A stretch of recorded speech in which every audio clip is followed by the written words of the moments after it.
the division of the Roman Empire, a turning point in history.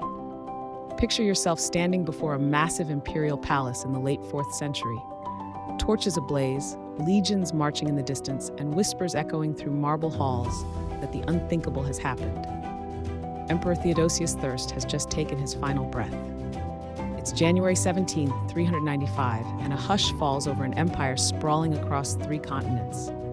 In that silent moment, ordinary citizens, legionaries, and senators alike realize something monumental is about to unfold, a separation that will reshape the world forever. The Roman Empire, the superpower of the ancient world, is about to be split permanently. If you think this division was merely a footnote in history, stay with me to discover how this fateful day reverberated through the ages, shaping Europe, the Near East, and even influencing the path humanity would take in the centuries ahead. To truly grasp the significance of that cold January day, we need to rewind the clock to a time when unity under a single emperor was considered almost sacred. The Roman Empire was a colossal machine, stretching from Britain in the northwest to the sands of Mesopotamia in the east, and from the lush banks of the Rhine all the way to the scorching deserts of North Africa. People from diverse cultures, speaking different languages, somehow found themselves bound by Roman law, Roman roads, and a Roman identity. This unity was so vast and powerful that many believed it was eternal. But as Theodosius I's life came to an end, so too did the final vestiges of a united Roman Empire. There was an ominous sense that something extraordinary was about to happen. It wasn't just the end of his reign, it was the end of an era. The year 395 wasn't just another date in the imperial calendar. It was the tipping point between old and new, between cohesion and fragmentation. The emperor who lay on his deathbed in Milan, Theodosius, was the last person to rule both the eastern and western halves as one. That alone made his passing a momentous occasion. He had spent years stabilizing an empire that was fraught with religious tensions, barbarian invasions, and internal power struggles. Under his rule, Christianity had become the empire's official religion, which changed not just the spiritual, but also the political landscape of the ancient world.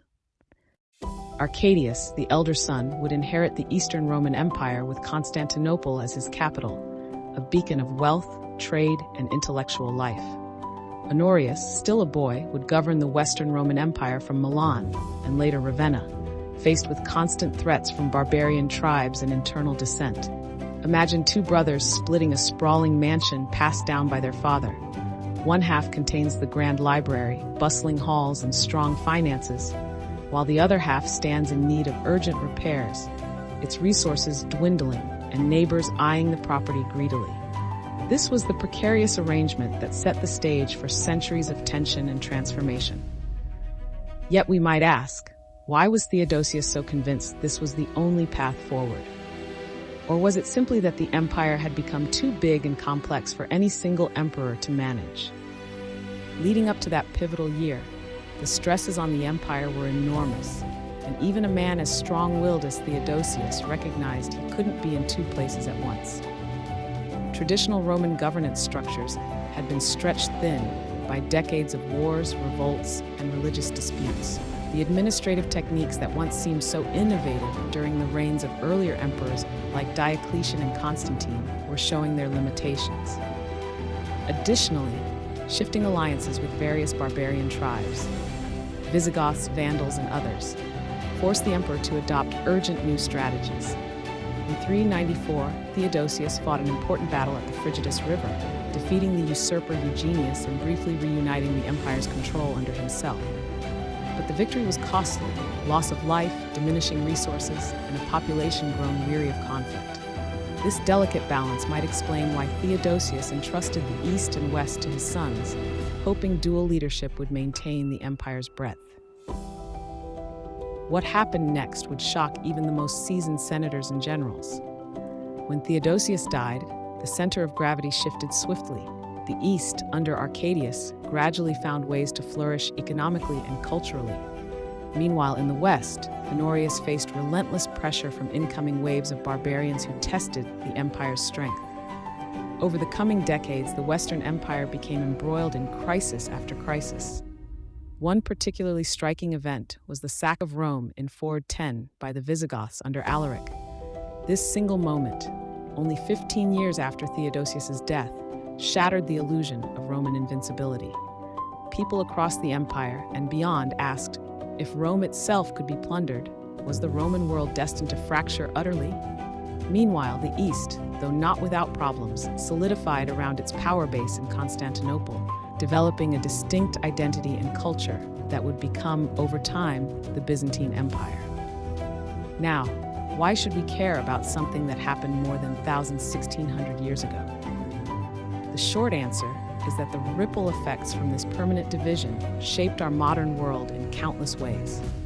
The Western Roman Empire's eventual downfall in 476 signaled a shift into what many historians call the early Middle Ages in Europe, a period of social and political fragmentation, but also of feudal developments, cultural diversification, and the emergence of new kingdoms that would later become the foundation for modern European states.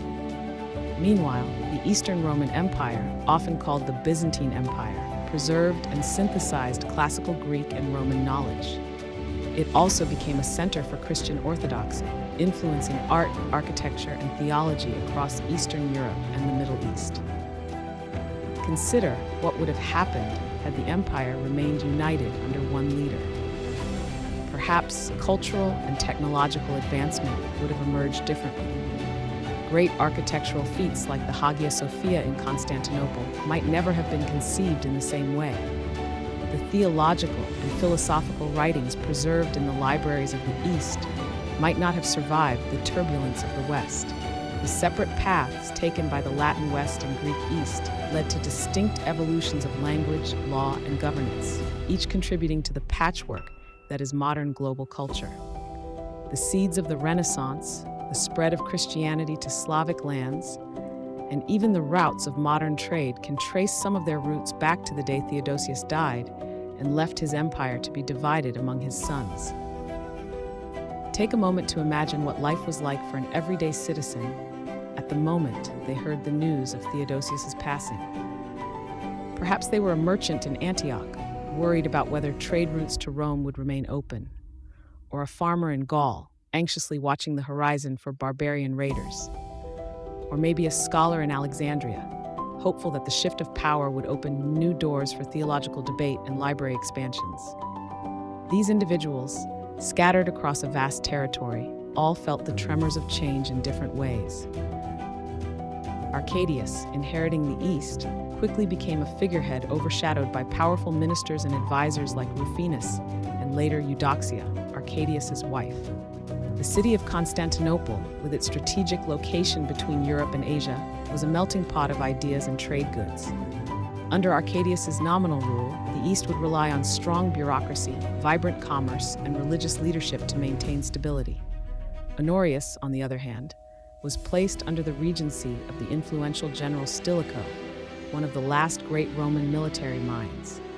Though Stilicho's influence would eventually wane, leading to a power vacuum. Honorius famously moved the western capital to Ravenna, citing its defensibility in marshy terrain.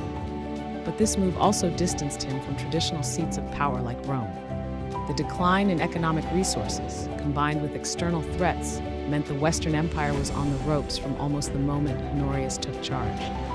All these contrasting decisions highlight how a single political division can generate entirely different outcomes under the same imperial heritage.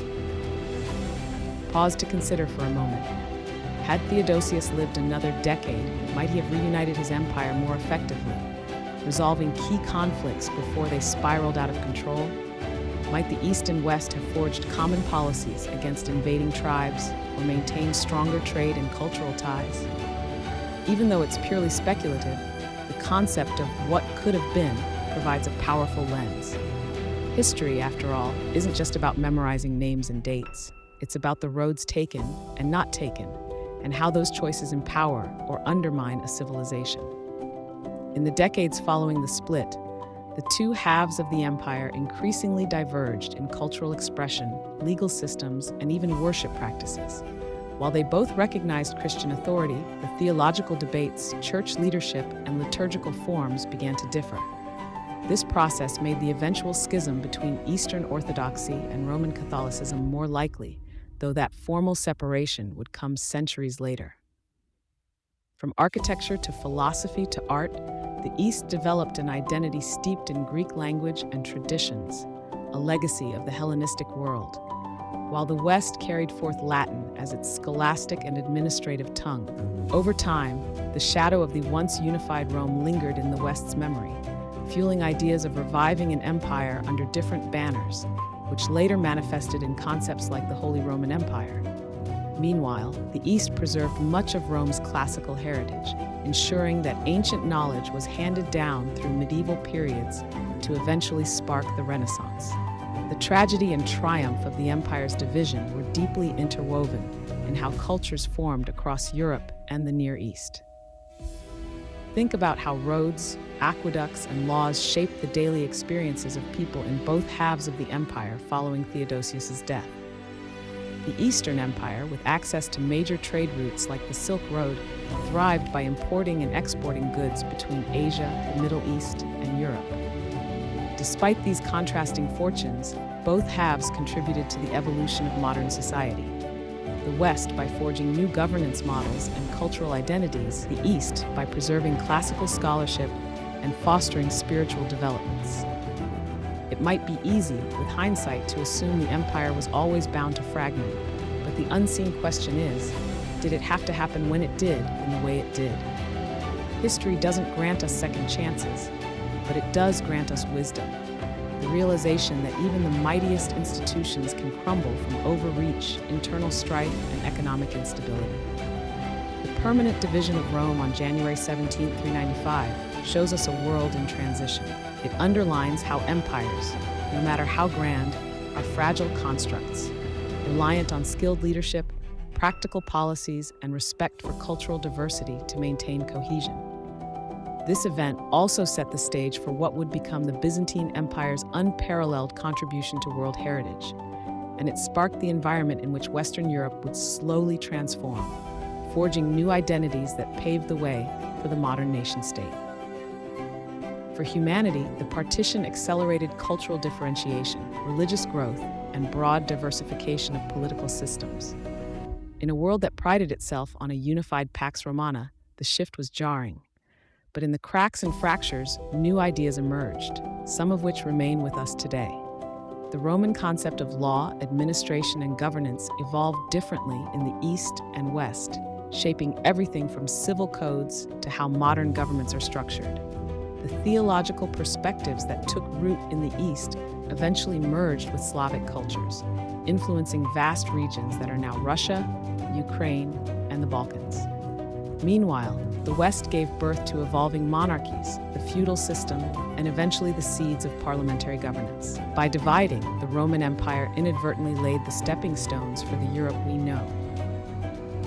If January 17, 395 had never occurred, or if Theodosius had found a way to keep the empire under one sturdy crown, the corridors of history might look dramatically different. One man's death shifted humanity's trajectory, forcing distinct political, cultural, and religious identities to emerge.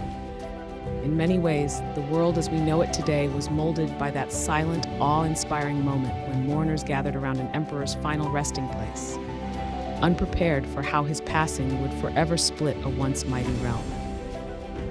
Thank you for watching and allowing me to guide you through this watershed moment in ancient history. If you're curious to dive deeper, whether about Theodosius's reign, the Byzantine Empire's golden age, or the West's incredible transformations, don't forget to check the description and the first pinned comment below. I've included links to books and resources that explore this dramatic turning point in even more detail. So, go ahead and click those links to discover how one ruler's final breath led to the dawn of a new world.